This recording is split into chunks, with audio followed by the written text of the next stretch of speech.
Welcome to another episode of Morning Market Call. I'm your host, Dave Wood. With me today is co-host Jeff Butler.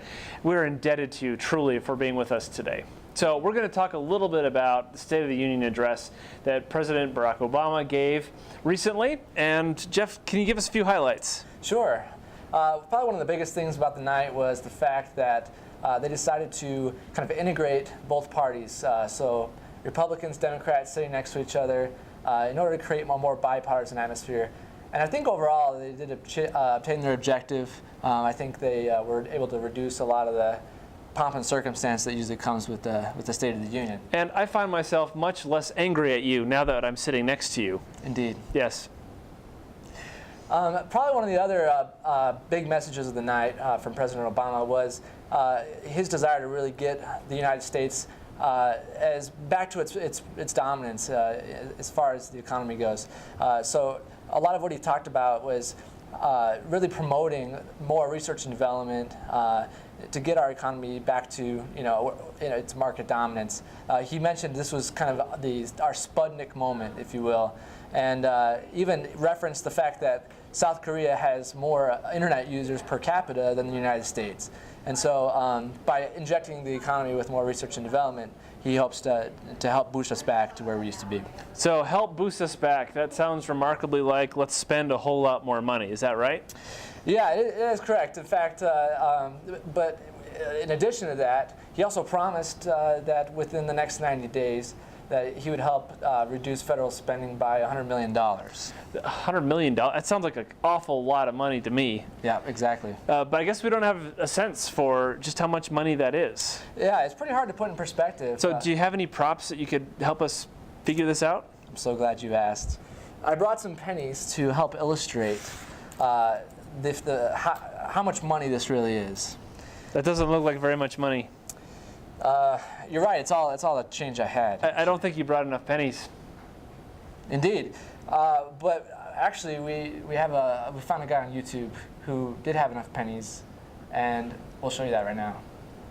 Recently, President Obama made news by announcing that his team would find $100 million worth of federal spending that they can cut from the budget. Some people are saying that the president is just taking a number that sounds big so that it'll look like he's doing something about federal spending. We humans have a problem with big numbers. We hear that the president is taking $100 million out of a $3.5 trillion budget, but what we understand is the president is taking a big pile of money out of a bigger pile of money. We don't get the concept of scale very well when we're dealing with that kind of money. Now I think we can understand better. Let's stack 5 pennies together and say that this represents $2 billion. This is the federal budget, about $100 in pennies. Well, just a little under 90 after I take out the leafy pennies and the ones from my birth year and the pennies with the Queen of England on them. I think it's a Canadian conspiracy to ruin our monetary system. To the left of the white line is mandatory spending. Before we can fix a single road or build a bridge or pay a soldier, we have to spend this money. It's mainly Social Security, Medicare, Medicaid. President Obama couldn't cut spending from there even if he wanted to. To the right of the white line is the only part of the budget he can reduce. To the left of the blue line is money we have. To the right of the blue line is money we don't have, so we have to borrow it. We'd obviously like to reduce the number of pennies on the right side of the blue line if we can. Here's what President Obama says he's going to do. We'll just grab that penny there.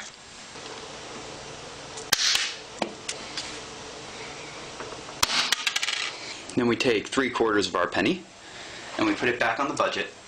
And the president's team is going to take 90 days to find some way to take this out of that. And suddenly, $100 million doesn't seem as big to me as when he said it in the press conference.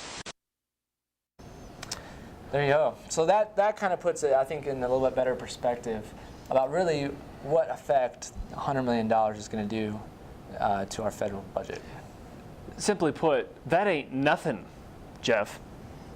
True that. So basically what we're hearing, and something else we just got to keep in mind too, is when you look at that huge pile of pennies sitting on a table, that only represents what we do in a year. That's right. So our current outstanding national debt is at $14.1 trillion, which would probably be more effectively represented by several tables of pennies. Exactly. So it's a good illustration for a year-over-year spending, but you're right, we still have a huge problem with our federal deficit that's going to take a lot more than $100 million a year to solve. Yeah, that's true. Well, thank you, Jeff, for coming on the show today, and we want to make sure you didn't leave without appropriate remuneration for your time. Thank you.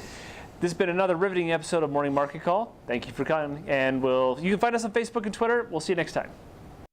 Morning Market Call is brought to you by the Marriott School of Management in cooperation with the Brigham Young University Department of Communications. MMC is made possible by generous donations from Larry Tasjan and Gary Williams. This show was produced by Jeff Butler, David Wood, and Doug Mumford, with line producing by Beth Grimmett. For more information, please follow us on Twitter and Facebook.